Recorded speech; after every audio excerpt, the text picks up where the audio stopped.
There's a groove that I can follow that's exactly right for me. Exactly right for me to live in an optimal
Our study session, it is 7:30, Tuesday, January 7th, 2020. All of council is here.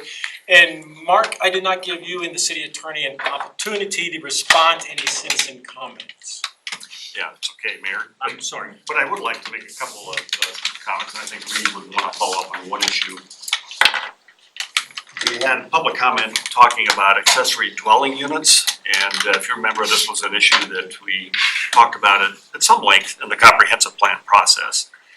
And so at the retreat, you're going to be seeing a work plan here, of course, for a lot of the code changes, and you're going to see a very specific item for accessory dwelling units as a topic that we're going to talk about.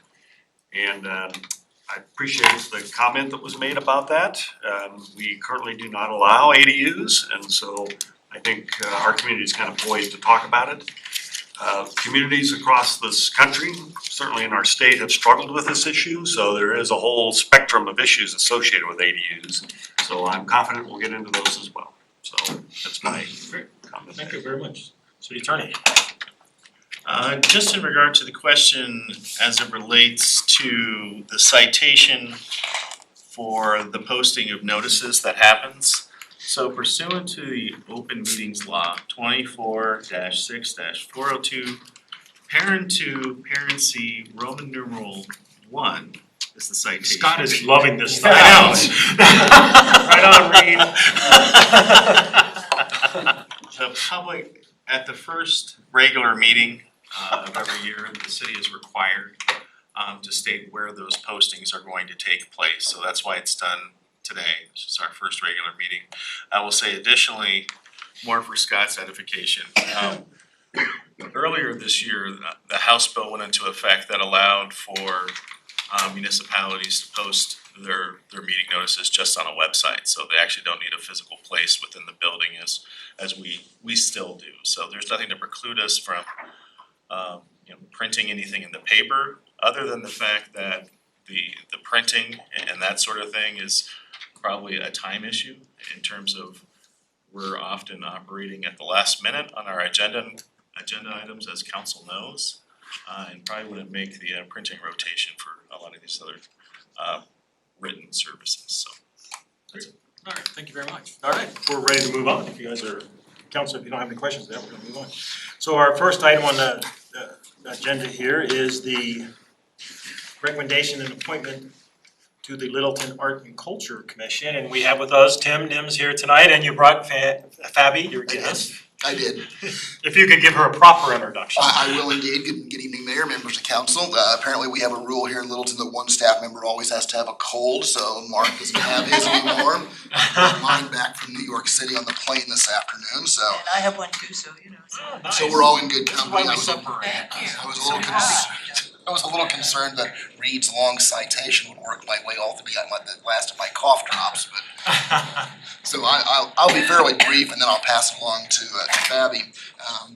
About 2 months ago, council voted to approve the formation of the Arts and Culture Commission. So staff and consultants were tasked with coming up with 9 recommendations for council to appoint to this council. So you'll find those names in the staff communication.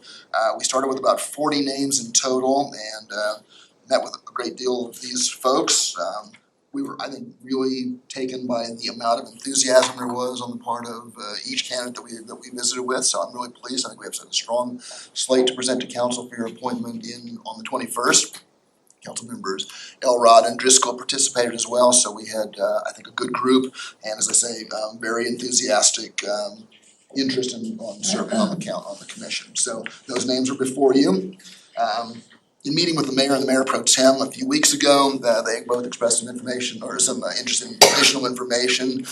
So I'm going to turn it over to Fabi Hilliard, who was our wonderful consultant. She'll talk a little bit about her background, particularly helpful, I think, for our new council members. And then she will hit the highlights of 2 memos that you found in your packets. Well, thank you again. And by the way, we're giving ourselves a 30-minute limit on this, so just to let you guys know. We were briefed. We were told to speed it up.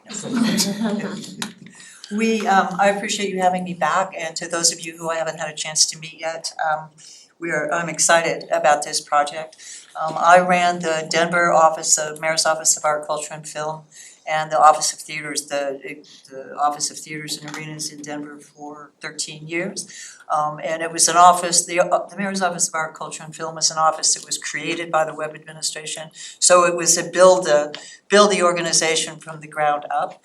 And I think that Denver's arts and culture scene has certainly benefited from that sort of strategic organization. Which is exactly what this kind of a community input and community process brings to this industry. It organizes it, it embeds it into all aspects of the city. It identifies ways to leverage the assets of itself as well as other agencies in order to grow it. And it really works towards making it part of the brand identification of a community which we know has very positive tourism and economic benefit aspects to it. So I sent you a couple of things. The first one was in direct response to our conversation about what's the industry look like, what's the economic impact of the industry. We have some handouts that Tim was nice enough to provide later from the Americas for the Arts, which is the national. Did that come from Tim's declining budget, by the way? It's declining even as we're speaking, Mr. Mayor. Thank you. Tiffany is nodding.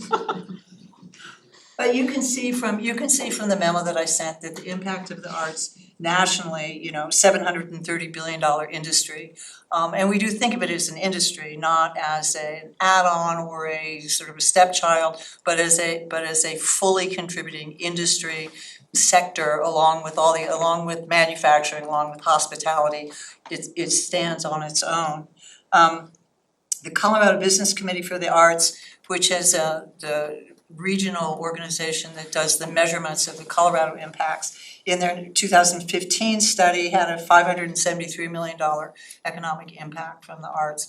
And that includes jobs, 11,000 jobs, and these are clean, high-paying jobs.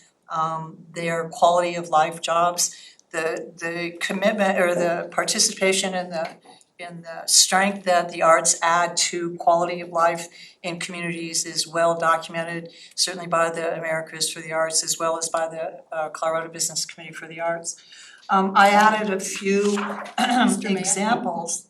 Just one second, let's let her go ahead and finish her presentation and we can get into it. I was going to ask for clarification of what is the purpose of the presentation? We're gonna discuss, as it says here, the appointment, so I Okay. can, if you can That's just, what I thought, yeah, but I that's a good don't point, know good how point. this connects. Yeah, maybe if you can just, we wanna get to that, cause we. When we met with the mayor pro tem, they had asked for some more information on the economic development component of it, so that was what we were. I So- didn't know Yeah. that, so that's why Sorry, I I asked. apologize. Yeah, that's fine, I'm sorry. For a clarification and an overview for everyone to consider about what the economic impacts of this industry are nationally and then locally, and then drill down into some examples of communities, sort of like-sized communities and the impacts that the arts have had on those So communities. this is gonna be a while before we get to the appointments. She's got all of 5 more minutes. Okay, so there are examples of Grand Junction, Crested Butte, you can see that they are positive. Grand Junction had a $936,000 revenue generated to government, Crested Butte $455,000. When Tim did his presentation to the council earlier about it and the analysis of the support that the Littleton residents have for their arts and culture venues and organizations, it was really remarkable, which says to me that there's a community waiting for this to happen to join in. So please review this at your leisure, and if you have any questions, I'd be glad to, offline, online, answer them as I can. I also sent you a draft of an example of a work plan that we could be going down as the commission comes together. These are my opinions of steps that need to be taken. Things could go more quickly, things could go more slowly, people could have different ideas. But I think the point was to show that essentially in the first year, whereas we would be looking for sponsorship partners and revenue opportunities, that the commission is revenue neutral and expense neutral, save me.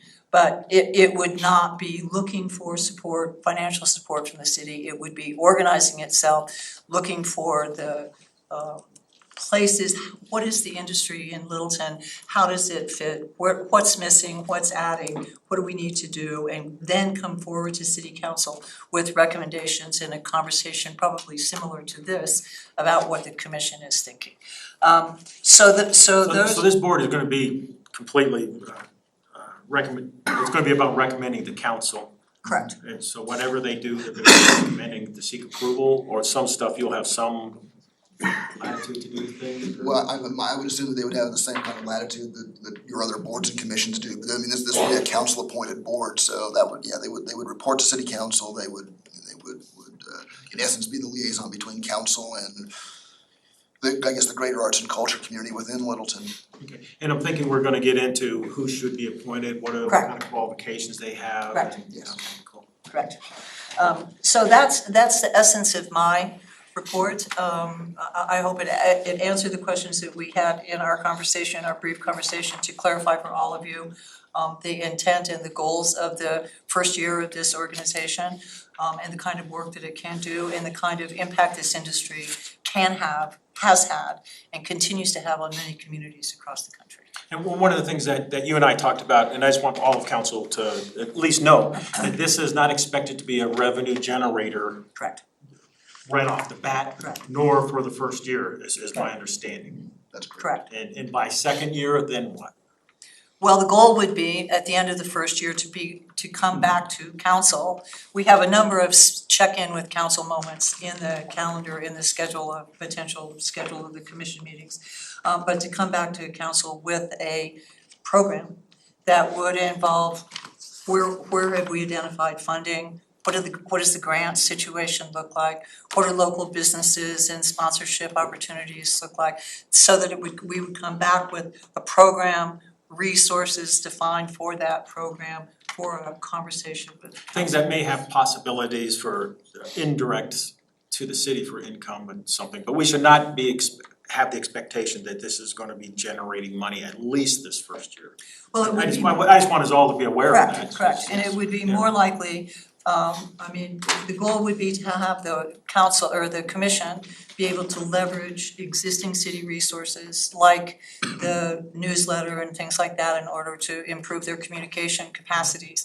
But it also, the benefit of these kinds of organizations and these kinds of efforts in strengthening these industries are felt community-wide. It's more jobs, it's more people going out to dinner, it's more stopping downtown to, it's that ancillary revenue. The So city, hopefully by year two, we'll start to maybe see some of that type of generation of revenue to the city. So That's certainly what we would hope to see. We would anticipate that this first year, a good chunk of it is gonna be getting the new commission members up to speed. We don't wanna send them out. we got about 10 minutes really to discuss it, then I wanted to have some time for council to discuss between us too, so if we can.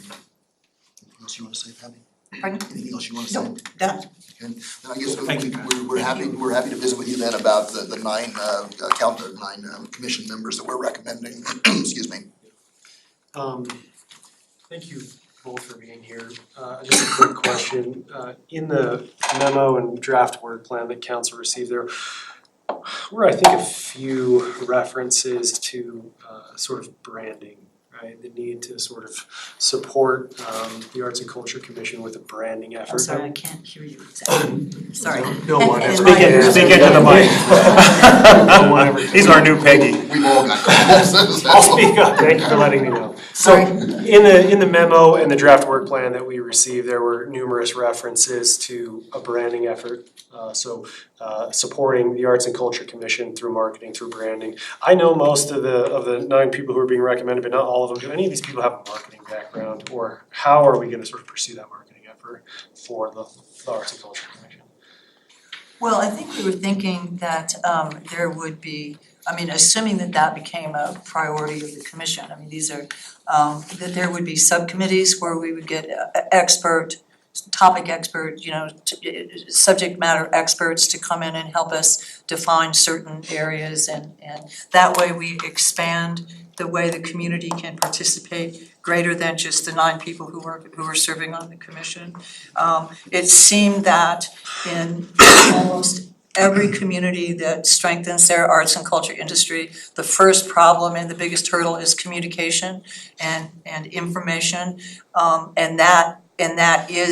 That comes in partnership with the branding effort. If the community sees itself as an arts and culture, having a strong arts and culture sector, it looks to information, it seeks out the information, so it makes that all more possible. So that's what that is intended to talk about. And Scott, if you looked at this list of people, Kate Eckel, Catherine McMurray, Greg Renke, these people have marketing expertise in terms of either boards or their own businesses. So I think they have a knowledge level that would be able to work well with the brand identity and draw researchers, thank you. And we're also planning to work very closely with the communications department and with the economic development department. We've already reached out to Denise and to Kelly, so we'll be working with both of those to help some of the internal pieces as well. Excellent. Sure. I did a whole career in industry and I'm having trouble putting together how we can have an arts industry that has no concrete plan for generating revenue. How does that work? How does the industry generate revenue? I don't see a plan or any intention to have a plan to generate revenue. I heard you talking about getting grants, leveraging existing resources.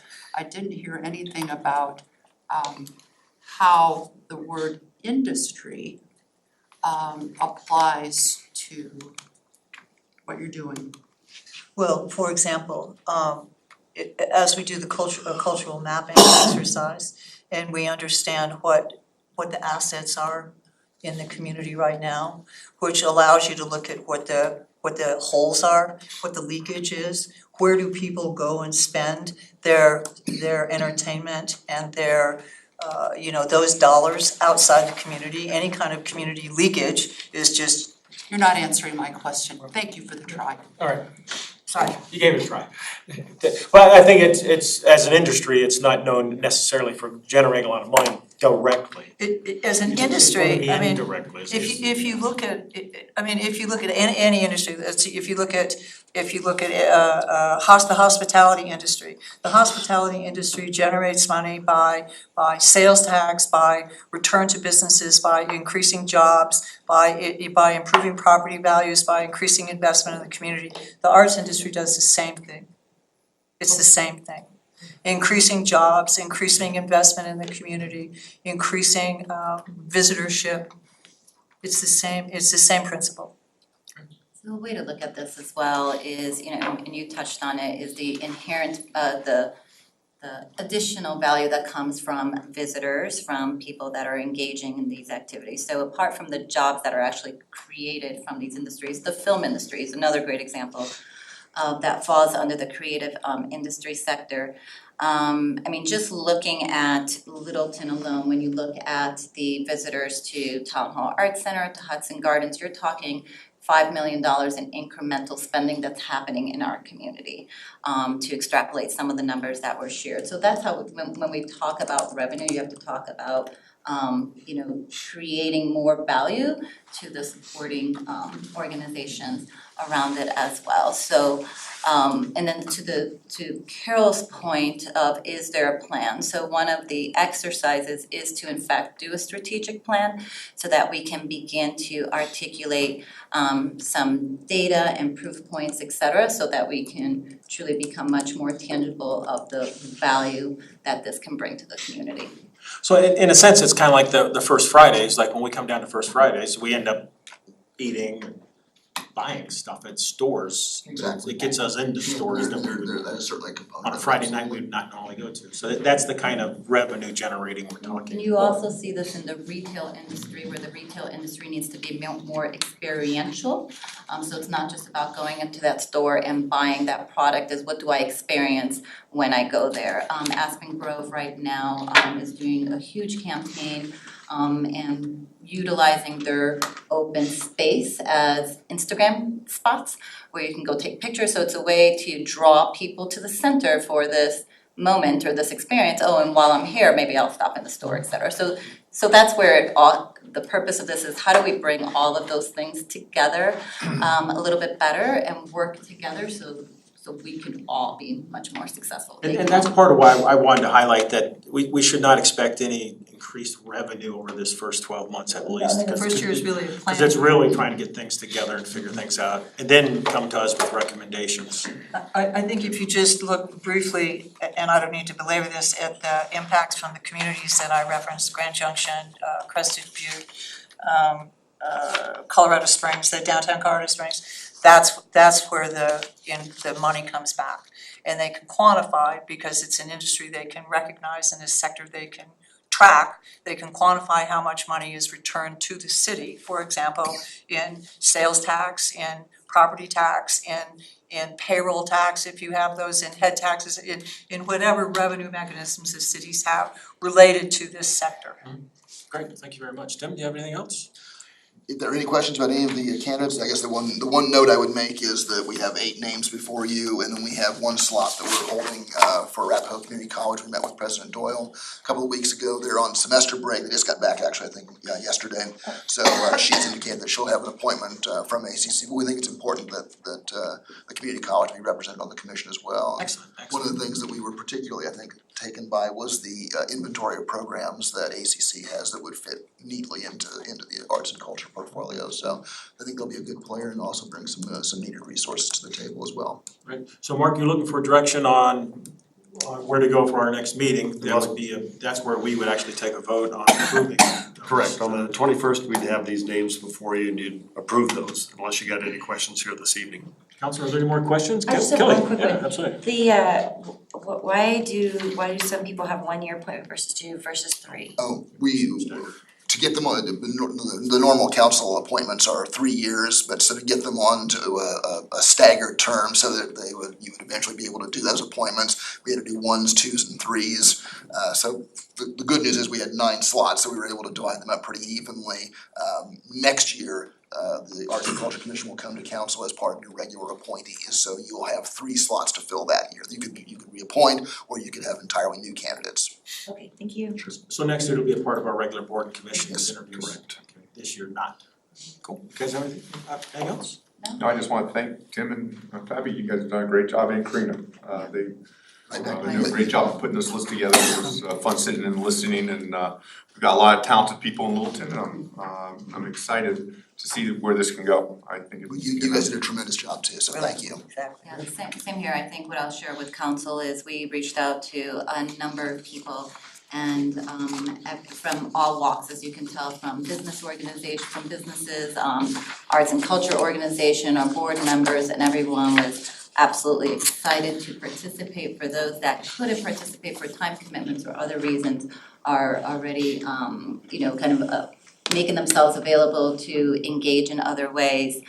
So it's been really great to be able to see the level of support and reaffirmation of what this is going to be able to do. All right, thank you, Karina. Cool, if that's it, we can move on to our next. And we'll leave Thank you very much. leave these here for you guys for handouts. Thanks. Thank you. Thanks. Thank you. All right, thank you very much, Hal. All right, we're gonna move to our next item, which is the lift discussion. Mark, where do you wanna start on this? Want to give us an how about an overview? I think I'm gonna do the best thing a city manager can do is hand it over to the city attorney. Touche. All right, good And job. I think Reed's here prepared to kind of give a interview and set the context here. I've done that. Yes, correct, you have. And start off the conversation. Well, I would say that back in November, the city council met to discuss LIFT and what was coming up on the cooperation and loan agreement that they had entered into about 5 years ago that was coming due on December 16th of this past year, in which they had availed themselves of the note that the city had extended to them, and which allowed them to borrow up to $200,000 from the city of Littleton. Over the course of the agreement, they did drawdowns of $150,000. Those amounts were coming due into this past month, and the discussion in November with council was to negotiate new terms or to develop new terms for LIFT to extend the terms of that cooperation and loan agreement. City council came up with a number of conditions, some of those being a return of TIF that was generated from 3 previously repealed urban renewal areas that were in LIFT's possession, repayment of half of the loan or the drawdown that they had done of $75,000 plus interest, as well as 2 other conditions. One was obtaining an executive director by, I believe, February 1st of this year, as well as coming before council the following November 17th of this year, with kind of a plan as to what LIFT was going to do in terms of this urban renewal area. When LIFT met the following month, there was discussion amongst the board and generally a decision made by the board that they were not in support of the amended loan agreement that was before them. And so the decision that their board made was to table that loan or a decision on that loan indefinitely in hopes of perhaps being afforded an opportunity to meet with the city and to actually negotiate the terms of the loan as opposed to just signing off on the amended terms that were provided to them. So that leads us to where we are today, which is a discussion regarding what council direction they would like to give to staff in terms of what we should do with LIFT. Currently, right now, they're in breach of contract, we can call it default, because monies were due back to the city this past December, which haven't been repaid, and they didn't agree to amend the loan. So that's kind of where we are, and I'm happy to answer any questions, and Tiffany is here to answer any financial questions that you may have, but kind of just throwing it open for a discussion amongst And council. you had mentioned, I think to Scott and me the other day that the way you saw it was maybe 4, I think it's 5 different paths we could take. There's any number of options that council could direct. So the first option would be meeting with Lyft and perhaps negotiating new terms that are favorable to them and favorable to the city and accomplish what both parties want to do. A second would be to what we're saying, call in the loan. Essentially, would be myself writing a demand letter to Lyft, asking for the monies that are owed by contract, that they're in default of paying, which is this $150,000 plus interest to Lyft. We can then pursue whether or not the I wanna say it's 134,998 from the other urban renewal zones, which are current, other urban renewal areas that were repealed, to see if the city wants to recoup those monies. There is the option of disbanding Lyft. The option coinciding with the repeal of that urban renewal area, if council doesn't believe that this is, this particular process is working. Or doing nothing and kind of doing the status quo. I mean, there's any number of combinations in terms of if you wanna recoup some of the money, if you wanna have a study session with Lyft, or pursue some sort of different alternative. Alright, thank you. Alright, Tiff. Do you have anything for us? I'm here to answer any questions you have specifically. Oh, you could have just pointed to Reed and said, Reed, take over. Read. Yes, we should.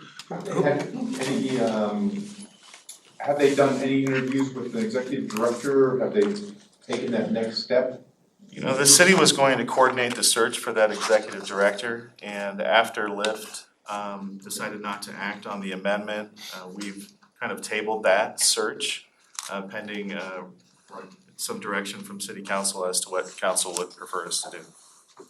I think, having sat on that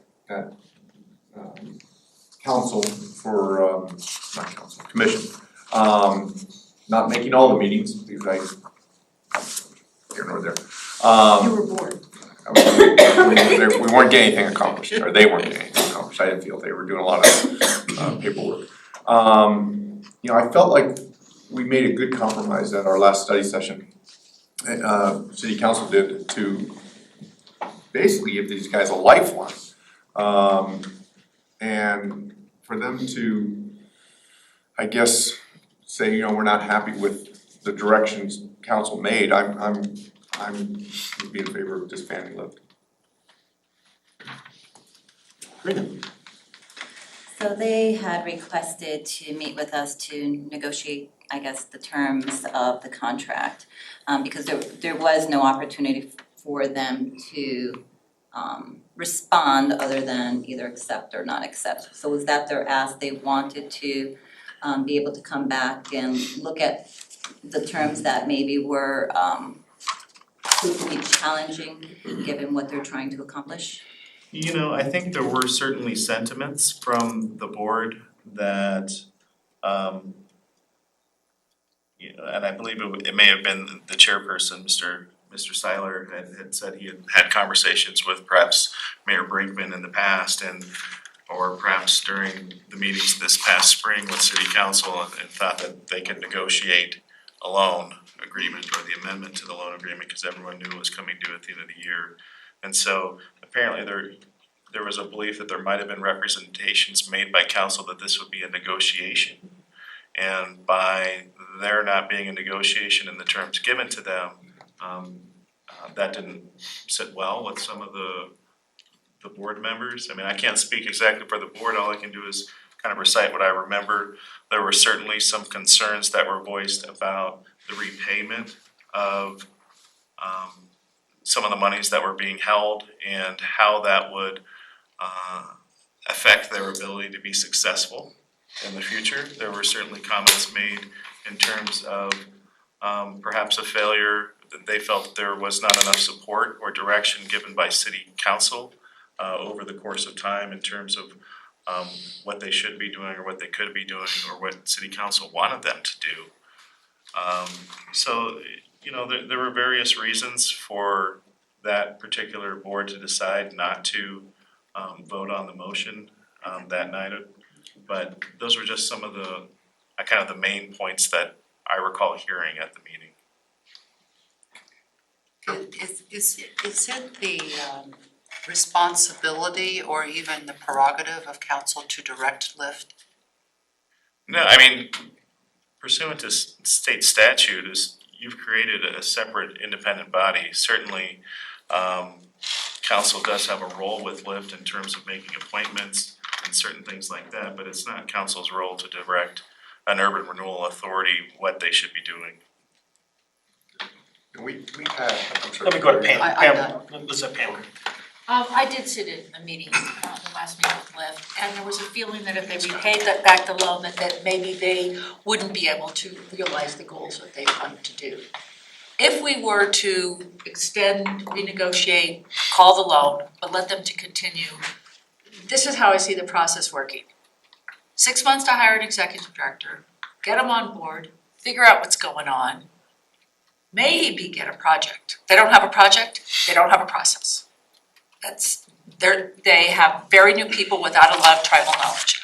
So then maybe next year, sometime in the fall, you maybe get a project. And what they have to do to get a project is they have to go to staff and get a project, because they don't have one, unless the executive director comes up with one. So they have to go to staff and get a project, they have to develop a process, then they have to have funding. Now we're way past this next year that they were given. I don't see how they can do anything quicker. I think we're gonna be in the same place next year as we are right now. I'm not opposed to urban renewal generally. I think other Colorado communities have used it to good effect and used it as a powerful tool.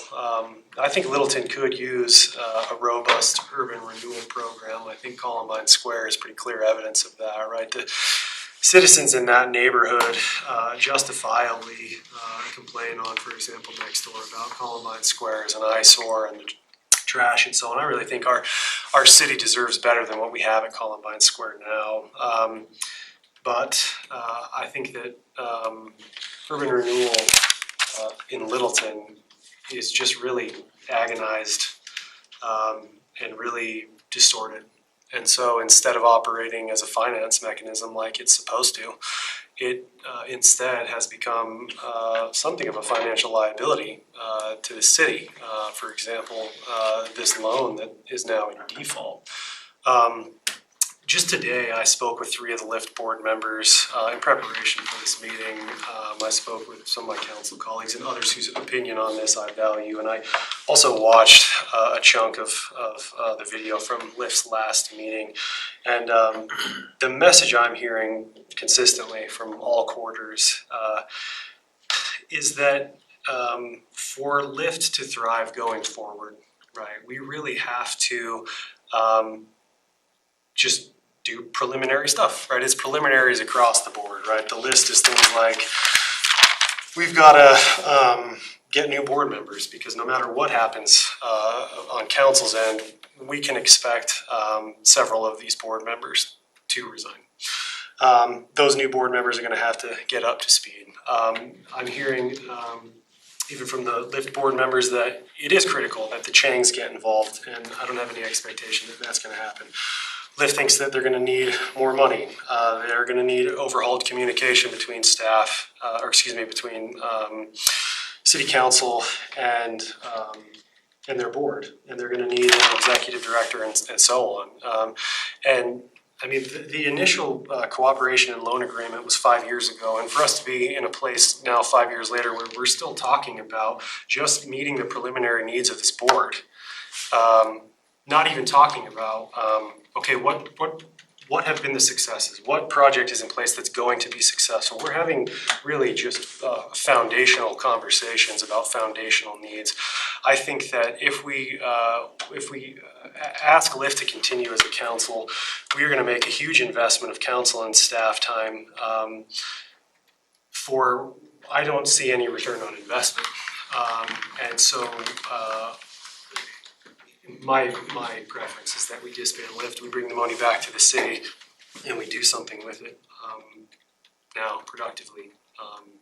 That's what I think. Thank you. You had one more thing? Yeah, I was gonna mention, much to what Scott just said there, they've had a huge window, and I think we've been very patient waiting for them to bring on a project. Columbine Square clearly is not the project that we had all hoped that we can help, and the owners have no interest in help.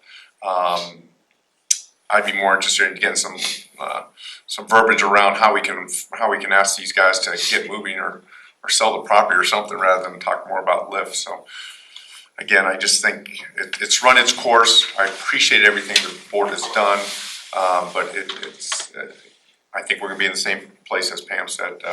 A year from now, we're spinning our wheels. Kelly? I have several questions. How long would it take to get an executive director hired?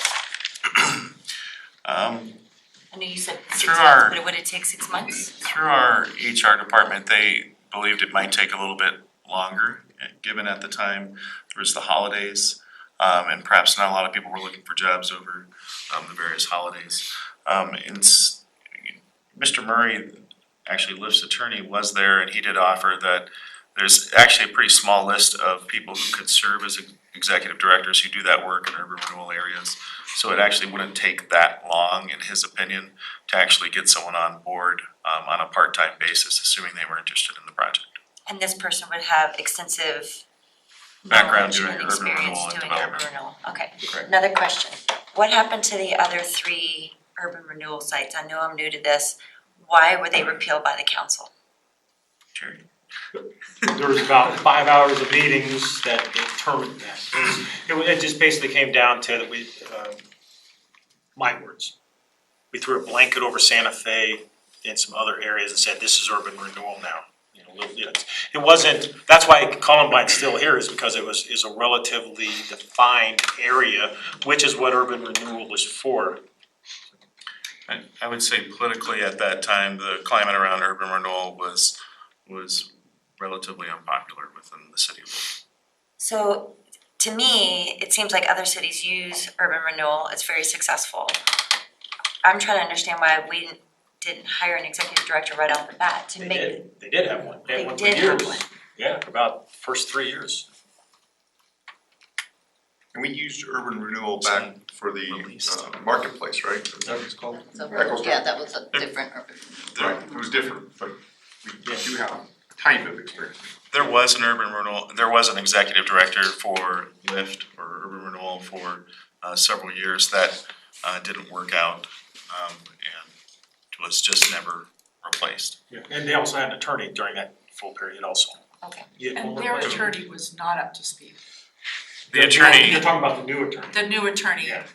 was not up to speed, so that person would need some time going forward to get to. I have one Kelly has another, yeah. crazy idea. This is crazy. Could we, as a city, I know there's, extra money laying around, right?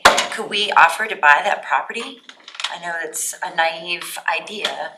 Could we sweeten the deal to Mr. Chang and say, we'll name it Chang Square or Village or something? It would, Why would we ever do that since they? just so that we could, I don't know, do something ourselves, or then in turn, sell it to maybe to a developer that would be willing to work with us to do something cool, unique, bring sales tax to the city. I don't know, like I said, I'm naive. It's a crazy idea. Gotta throw it out there. Anything else? Nope. Okay, I'm gonna chip in here a little bit. I've been on this thing since the beginning of this urban renewal thing. How many Right, years? We have 20 years, I think it's 20 years left of the 25-year period. So it's become less attractive to developers. Developers are in this for reasons, and they want to take advantage of the full 25 years, not the 20. We have a property owner who just plain is not interested, does not return calls. We keep hoping to get that someone's going to return. It just doesn't happen. This is like Groundhog Day. It's the same thing over and over again. Next year, if we were to do this, we'd be doing this again next year. Right. I think Karina had one. So, the past 5 years, and we've kind of all alluded, or different comments have been made, there have been 3 urban renewal areas repealed. There have been 3 lawyers with the city of Littleton that have given conflicting information and counsel. So for example, the tax for the other areas, do you return that, don't you return that?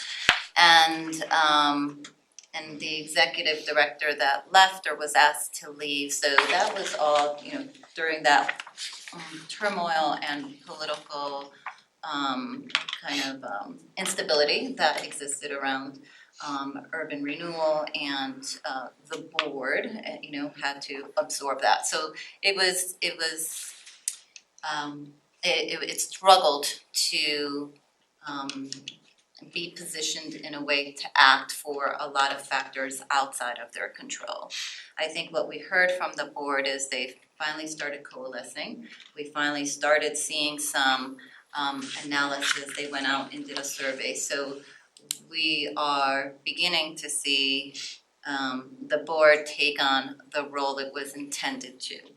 Now, I think our decision tonight, though, is not about necessarily the board. I am looking at this from what is the value that tax increment finance brings to our city, to our community. The numbers that Tiffany shared with us is what tax increment financing does for us. It gives us the opportunity to bond for $1 to $2 million. That can make a significant impact to infrastructure needs that we have. We've identified a gap in that. In just a couple of weeks, we're going to have a retreat, and I'm sure we're going to talk about financial sustainability.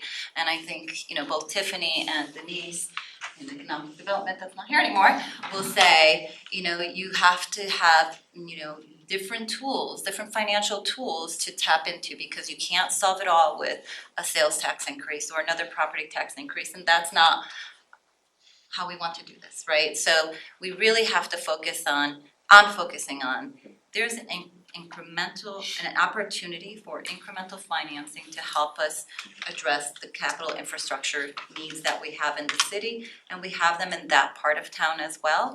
Yes, we've always focused on waiting for that developer because that was the direction, however it happened, those were councils before me, but at the end of the day, we are now positioned as a city to actually go to LIFT. LIFT doesn't have to be the one that comes up with the projects. That's exactly why you look for the property owners, whether it's a developer, whether it's the city or another entity that can come to LIFT and say, we have a project that we need to address in this area for infrastructure or other needs to help alleviate blight and better this community. And TIF, or Urban Renewal's role is to provide a layer of that financing to make that happen. So I would ask us to look at it from truly the financial opportunity that we have with TIF, and give this back to the LIFT board. The reason we gave them the direction and of the executive director, and it sounds like that's an area where they were very supportive of, is they know that they need that professional staff that helps sort through how do we get to the next step. They haven't been able to do that in the past few years. So I think we have to give them the opportunity to execute on their mission. And I just want to remind everybody, they have had this is not about the members of LIFT. They are dedicated people. We've had other dedicated people. We've had other attorneys. We've had other executive directors, and this is still where we are today, kind of starting from scratch.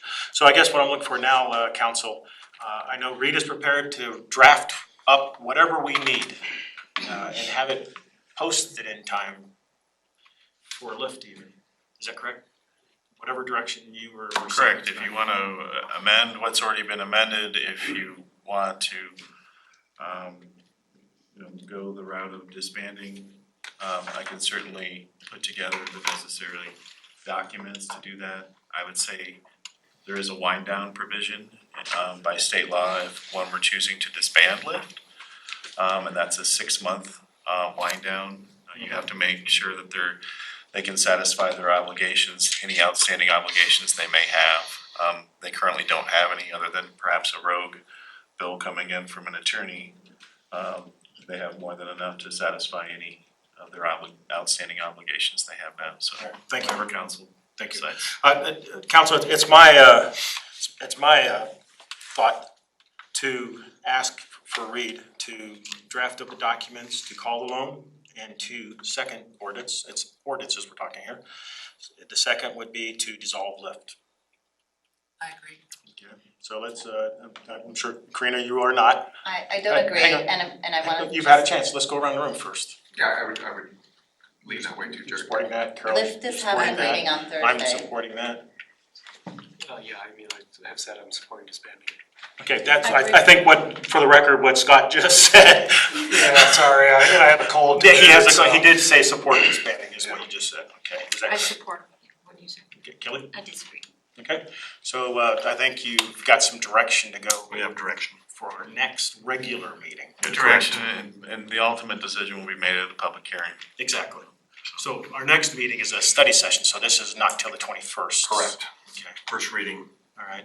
So I think what we would also need to do then is I'll get a hold of the chair, let him know what we came up with direction-wise and what we talked about on the 21st. Can I make a quick comment? You bet. So I think Karina had comments. Go ahead, you were first. I think Karina was first. You wanna go first? so just for process As long as it's not clarity- trying to delay, you know. I'm asking a wanna process get- question, I'm asking Yep, a process okay. question. For process clarity, so this is going as a first reading and then a second, so the decision doesn't, the decision isn't made until the second reading. It's not a, of yes, it's vote. right, it's a first reading on the 21st and then the second reading the couple weeks thereafter. Cool, Scott? Yeah, I just want to quick say, since it's looking very likely now that we're gonna disband Lyft, that I don't want anything in my comments earlier to be construed as finger wagging in any direction, right? I'm not trying to blame anyone or anybody, and I do want to very clearly say that I appreciate very much the volunteerism that's been demonstrated by the Lyft board members over the years, right? There's a lot of smart, capable, hardworking people on that board, and even though it didn't work out, there's no comment on their work, right? They've done a good job. And then, and to continue on, even to wind down, it's a 6-month wind down, is it, Reed? Correct. So that's it, so that we need those folks, hopefully, to stay around to help wind this thing down. Yeah, and if that's the decision that council ultimately makes, there'll need to be some continuity in terms of wrapping up financial affairs. They're the ones who write the checks, so if they're to repay the city, we obviously need a chairperson of the board to actually do that. They need to have a quorum. We'll need to amend the budget. Some cleanup type financial aspects of that during the wind down provision, if that's how council goes. That money has to be returned to the citizens, correct? Is there an opportunity to take what's been collected and put it to vote on the next ballot to ask if we can reinvest that money into? When you say to citizens, you mean like individual or to the city government? No, to put it on the ballot, November ballot. Well, first of all, let me comment, it comes to the city, we put it into the general fund. And so then the council has a decision about what you want to do with it. There's no. So that doesn't go back to the citizens? No. Oh, it doesn't, okay. It comes back to the city. Otherwise, Correct. coming to the city as sales tax. Alright, cool, you have direction on that. Alright. Why don't we take a 5-minute break so everybody can go get something to drink? No, let's keep keep going. going. Anybody? You keep taking too I'm much. good, no, for sure. Alright, I'm with you. Alright, so we'll move on to our next item, the big item, which is the downtown Thanks, development Tiffany. Great regulatory. Thanks, yeah, Tiff, thanks, You too, thank you, Mike. Tiff. Way to Yeah. speak up. Alright, so we're on the downtown regulatory options. And Can we actually take 5 minutes now? Just warming up back there. we are taking 5 minutes. Okay, we're gonna take 5 minutes until 7:30. Okay. Or-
Is this just gonna be a brief presentation for us? You have Michael here, and that usually means it's gonna be stretched out. Yeah, well, I am gonna do a little bit of an introduction, if you don't mind, Mayor. Please. And, And now, do we have this is likely to continue into next Tuesday? well, I'm gonna explain that. And I think, so, you know, council, I just wanna make sure that I share with you a couple of things. One is that, I hope you understand, we're bringing in Kenda Keast here in February to kind of kick off a larger code update. Then for 18 months, we're gonna be going through a process to update the code. So what you see today in the code, we're gonna throw that away. We're not, at the end of 18 months, going through some kind of redlining process, strikeout version. We are completely redoing the code. So what we're talking about here this evening really is kind of a stopgap. So we are talking about kind of patching the old code here for the short term and then play out the 18-month process. So whatever the council decides here this evening, those changes over time then, at the end of the 18 months, will be incorporated into the new code. Now, they may change a little bit depending on what happens over that period. But what we're talking about here is trying to deal with what we see kind of an immediate conflict between the adoption of the comprehensive plan and the code for downtown specifically. And now we've had a conversation about this already here. So what staff is going to be presenting to you is kind of two different approaches about how to manage this. And for staff, this has really been difficult because we've gone through several different conversations internally trying to figure out, do we do a moratorium or do we not? And the pros and cons of all that. And so here this evening, we're going to talk about the two approaches, ask for council direction. That's what we're specifically asking for, is out of the two approaches we suggest, which one? Then we're also going to talk a little bit about, and there's a matrix kind of set up on the code issues themselves, design standards and operating procedures. And we're going to talk a little bit about that. We are not asking you to approve or decide those issues within the matrix. We will talk a little bit about what they are, and if you have questions or comments that you want to consider on whatever approach you decide to point to, then we'll carry that conversation on later through the next several weeks, perhaps a couple of months or more. So that's kind of the ask of council. Which approach do you want? And then talk a little bit about the issues that we've got laid out for you, just so you understand them and see if you have questions that you want to consider over time. And you're not gonna give the answer, the response tonight? No. This is No. a presentation only. No, and some of these issues, as staff kind of wrestle with them, are very complex. And so we're trying to find, as staff, a recommendation here on a very specific issue, say parking as an example, where how far do we take this issue now versus the 18 months? And parking has a huge implication here for any downtown and throughout the city, but specifically for downtown. In fact, I think I sent a response or copied council on a response to somebody who was asking that question about parking. And so we're trying to take a slice. That's the intent here. What is it we think we can, in essence, kind of put our finger on the dike here for the short term, and then let the rest of the process play out? Is that clear? Okay. So with that, I guess you really don't need a presentation, do you? No, I'm kidding. We're done. Thank you, Mike. Yeah, really. Jen, good job. So Mike and I are gonna be tag teaming this presentation. As Mark said, we are looking for some recommendations. What we are recommending, is that we make changes to the city code. There's 10 of them that we are recommending. 10 to the downtown design standards, 8 administrative operational standards. Also that we enact 2 moratoriums, one having to do with multifamily development, one having to do with development that is considered auto-oriented, and that we follow a timeline that has us adopting these kind of precursor changes in May. So, council direction that we need from you all tonight is, do you agree with the concept of the changes? Again, we are not going into detail of these changes, but are there anything that you think we should also look at during the study sessions? So you are looking for direction tonight? Are you okay with the changes we're proposing? And then also the 2 approaches, are the 2 timelines of going with 2 90-day moratoriums or a more compressed schedule with no moratoriums. So tonight's presentation, what we're gonna cover, we're gonna do a quick recap of the December 10th study sessions. We're gonna go over kind of the comp plan and code considerations that we as staff looked at as we were looking at the comp plan and the code. What the downtown boundary for the purposes of our conversation and proposed moratorium are, the proposed changes, the impact of those changes on past and current applications on a very high level, the timeline for the changes, the moratorium versus the condensed adoption, and the proposed schedule. So, a flashback to the previous study session, we did identify some key issues in the previous study session that we wanted to take a look at that related directly to the comprehensive plan. One was public engagement and ways to improve public engagement through the development review process. Also, downtown, the new comprehensive plan identifies it as a pedestrian-oriented character and not auto-oriented. So there are some inconsistent land uses that were identified in the downtown area. Also, lot development regulations such as height and setback were identified as kind of key issues that we may be able to do some, as Mark had stated, some stopgap measures. Again, we'll probably, through the Kenneth Keys process, we'll do a lot more conversation about some of the detailed efforts in those, in that area. No radical changes, but things that can really help us in the short term. Height was identified individually. I don't think it's, our staff thought that adjusting the maximum heights in the downtown area, either higher or lower, or however council wants to do it, is a conversation that takes a lot of communication with the neighborhood. So, but the way we measure height is a win that we could get in this interim area. Also parking, you just mentioned parking. It's you can see the different permutations of that are pretty enormous. The number of spaces that are required, that needs a big conversation. But there may be smaller things that we can do in the interim that can really help out. So as we went through these processes, we can step through this fairly quickly.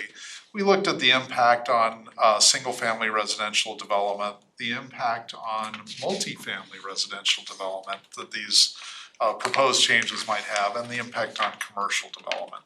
And these icons will probably help in later presentations as we kind of talk about these at different study sessions. And then we talked about character from the land use chapter and what these implications or what these proposed code changes would mean for community character in the downtown area. We also talked about best practices. There are some areas like how we measure height and how we measure setbacks that can better align with other communities in the metropolitan area. Also, not auto-oriented design.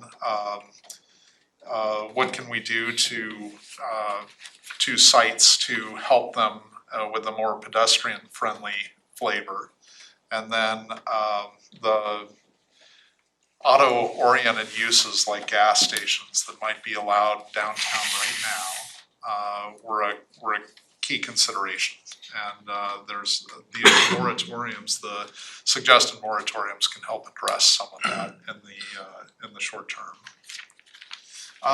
One of the takeaways from the previous study session, what is downtown? What's the definition for what that area is?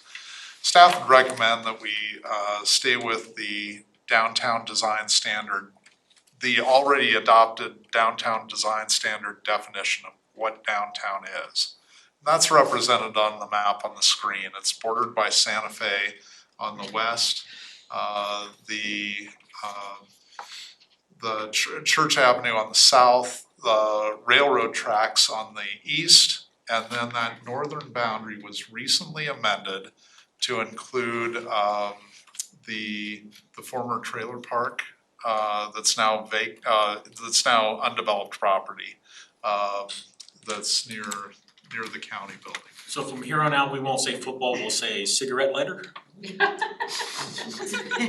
Yes. Zippo.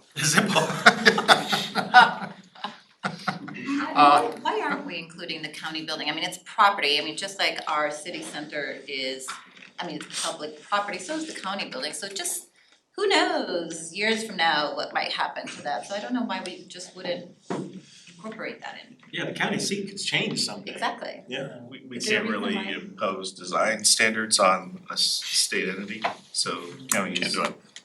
So from a design standard, but what about our Title 10 land use, like, Oh, that definitely, well, they're the county, so they don't have to really come in for site development plans or. I guess where I'm going with this is, if they were to ever sell that property, wouldn't we wanna have some position on what would happen?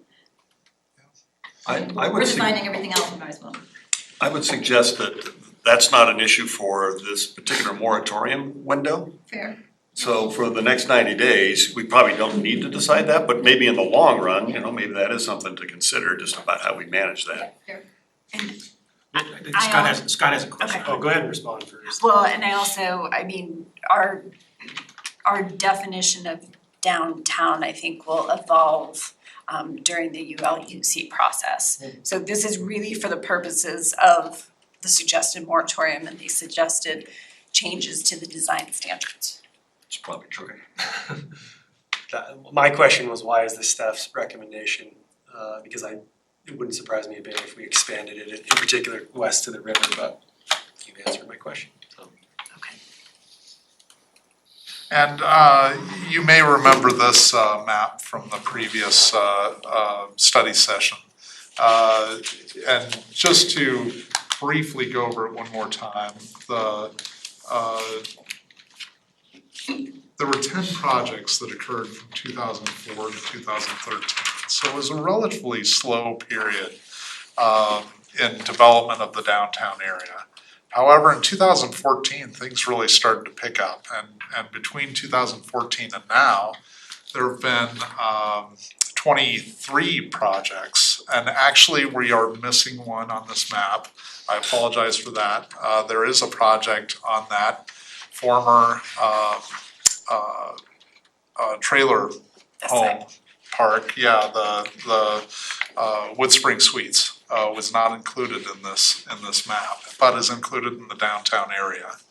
And it was omitted from this map, but there are 7 projects that are currently under review, and we wanted to reiterate that whatever direction we go, there are 7 projects out there that have entitlements and will most likely be developed and may not a moratorium may not necessarily affect those projects that already have their approvals. Mike, So, yes. Woodbridge Suite, so you said it's excluded from here, so what category would it fall under? Is it currently Pending building permit. Oh, Yeah, the Mylars are about to be approved and recorded, but have not been approved and recorded. They've been yet. submitted, so it's just a matter of, so once something's submitted, that's it.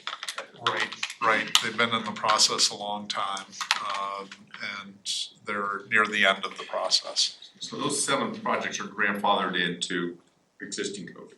Yes. Yeah. So Yeah. there's, whatever we decide tonight doesn't really affect. Yeah, sometimes when you talk about a moratorium, there might be an expectation that, well, everything will stop for 90 days, but that's not quite the case. We wanted to reiterate that, but, and Jennifer has some more information on. Reed, do you have anything to add to that? Okay. Good answer.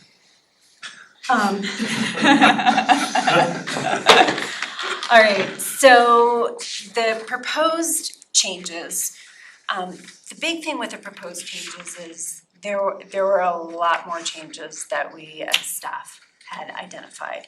And as we really started to dig deeper into some of these changes, we realized much bigger conversations. This is not something that can be dealt with in the next 90 days. So what you have in front of you is what we kind of narrowed it down to and felt like could address the most risks and the most conflicts at this time. So in your packets, you were given 3 tables. So the first table is the code changes. Do you guys have any questions on those code changes that were listed. So your table looks like this. I just had some questions over on that. I don't know, I saw an email came out today. I don't know what, if any of my questions were answered, because I didn't have a chance to look at it. So on, which one do you wanna, go through them in a So particular way? looking at the zoning code changes are, again, we're not going into depth on these. It's more, do you agree with what we have and is there anything that you would like added? Now, Karina, you have brought up grocery stores and hotels. The way we answered that question was grocery stores and hotels could be accessed by pedestrians. They were not solely auto-oriented, so we didn't feel that they warranted having a moratorium on them. You also mentioned self-storage. So self-storage is not a use currently permitted in any zone district in the downtown boundary. So it's not allowed right now? Correct, Okay, so that's why it wasn't included on the list. correct. Correct. And I had you added, is this the list where you added, so banks were on here? So- I would see those as auto-oriented uses because again, those are accessible pedestrian. We've had banks in downtown Littleton as kind of like that community bank, so why that one? That was the one that I kind of reflected on, like, that is the local, people engage in it, they So there's employment within downtown. There's a bank currently in the Littleton mixed use building that really does have that downtown flavor. But most banks that we see today offer drive-through service, teller service, where you can drive the car and get teller service from your car. And that's the type of thing we might wanna discuss more. So I feel more comfortable making that, the statement of the, how do you avoid the drive-through as opposed to the bank itself? Because when you look at Wells Fargo Bank on Broadway and Littleton, they don't have a drive-through anymore either. And Jackass Hill Brewery, the location of Jackass Hill Brewery used to be a bank. So I don't know, I'm not there yet with banks being excluded. And I think that's a fair example why I think what we're asking council here this evening is just if you have some questions about it, we're not making a decision about it. It's just that if you have some questions you want to consider here, because the real point of the evening here is to see if you agree ultimately with going for a moratorium, two moratoriums, kind of running concurrently here. So that's, I'm gonna just keep the context here. Alright. As long as council were to agree to both of those moratoria, then we can do any of this sort of within that 90-day window, right? Correct. Okay, Is there any way to pick up the speed so we can get through this? design, okay. So I was okay with it, I was okay with your postcode changes. Okay. And design standard Document. changes, operating standards, anything you wanna add at this point for future discussion? What about open space on a lot? Is that something that you thought about as a code change or? We certainly can add that to the list of discussion items. I mean, I don't wanna get too complex since I know you're going for simple, but and I don't know what the term is, the amount of building space to square footage. We're seeing, these buildings to the very edge. So is that open space or is that some different terminology? FARs perhaps or something. Lot coverage, Yeah. like I how think- much of the lot you can cover. Exactly, that's right. Yeah, we recently made a change to some of the downtown districts to go from 10% required to 20% required. And that was done fairly recently. So we didn't really include open space in So the proposed changes. and then the other one is, again, this may be for the design guidelines, is a combination of lots along the road. I'm sorry, say again. Combination of lots. And I know it's been changed back and forth, as you said in your And I would notes, say and that's a so much bigger conversation. That's so that's too big for this. Yes. Yeah. I just wanna bring it up to. Yeah, that's fair. I just make a standing request that we not talk in acronyms throughout this code update process. Cause That'll be hard. I mean, I'll be frank with everyone in this room that I'm starting from a beginner's play, and I'm looking at this, I'm going, you know, you're talking, oh, we'll keep it simple, and I'm looking at revised minimum lot requirements to meet AAS HTO site triangle standards does not strike me as simple. We were just trying to abbreviate this to make it fit, I but appreciate yes, the point. we absolutely will make sure we have a dictionary. Thank you. I appreciate it. Okay. Can I clarify, sorry, I'm gonna clarify process because I didn't hear Scott's comment. So the ask tonight is approving the 90-day moratorium, and some of these details is what we're going to go through during that 90 days. Correct. Correct. To get there, yeah. Cool. I think we have a study session set on each of those three different, I guess, change groups, if you will. So there'll be a night of code changes, a night of design standard changes, and a night of operating standard changes. Get going. So this is our proposed schedule. You know, I might add that one of the advantages here of this schedule is that Brett Keese is gonna be here on February 11th to kick off the larger code conversation. So Brett will be here as well, you know, the same evening we talk about these short-term fixes on the code. So if you have some questions of Brett, we can, you know, include him in the conversation. Okay. I don't see any disagreement on the part of council on the moratorium concept here. Seeing none, I think that unless you have something else you want to confirm here, Jennifer, I think we probably have enough here to proceed. So I'm just in the essence of time turning to Reed as the city attorney, so I will draft the two moratorii. I think it's moratorium. Moratorium. Choose your own adventure. Is that an acronym that we need to learn? We cut that, that's funny. And have those ready to go at the next regular business meeting that'll be by ordinance, so I don't think it needs an emergency. There is what's called the pending ordinance doctrine, so I'm not concerned of any particular developer trying to rush in and get something in before council acts. We just simply deny it. 21st. Okay. Would be the first reading. So it doesn't go into effect until? Wouldn't go into effect until whatever that first meeting in business meeting in February. But once you, just to make sure it's clear, once you approve it first reading, then this pending ordinance doctrine, we will not accept applications. The first reading is the date. Yeah. Then what happens afterwards, after the 90 days? So that goes away. So there are times in which a moratorium can be, or moratoriums can be extended. If we need a little bit more time. I mean, we have to be pretty finite to satisfy the constitutionality and legality of having a moratorium in place, so it has to be a pretty finite period of time. If for some reason we needed a couple more weeks and we were getting to the end, we could certainly extend it. If we got finished early, we can certainly move to end it. Which staff's,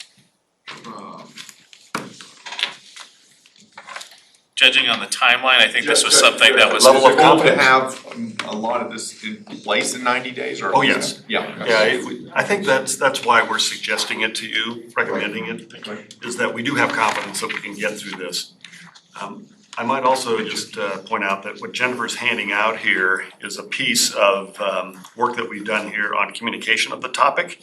So there's some talking points here for council specifically. We recognize that we're gonna have to obviously contact stakeholders, property owners, merchants, whoever might be involved in this. So there's some level of notification. The Merchants Association, whoever that group is, we have to communicate to them pretty effectively and pretty quickly. So this is just to show you an example of what we're trying to work towards. So again, we recognize that communication is going to be critical. Good. This is great work, and I really love the approach of having the two separate moratoriums, so we can move as we need to move depending on where we get tripped up or otherwise. So really, really great work. Great. Well, nothing else, Mayor? Yep, you guys, we're finished? Yes. Yes, we are. Half hours. Okay, council, is that it? All right. And then do you have any other reports? No. Rich, nothing with the city attorney. You're good, thank you guys. All right, well, that went a lot faster than 90 minutes. It's, your excellent facility, yeah.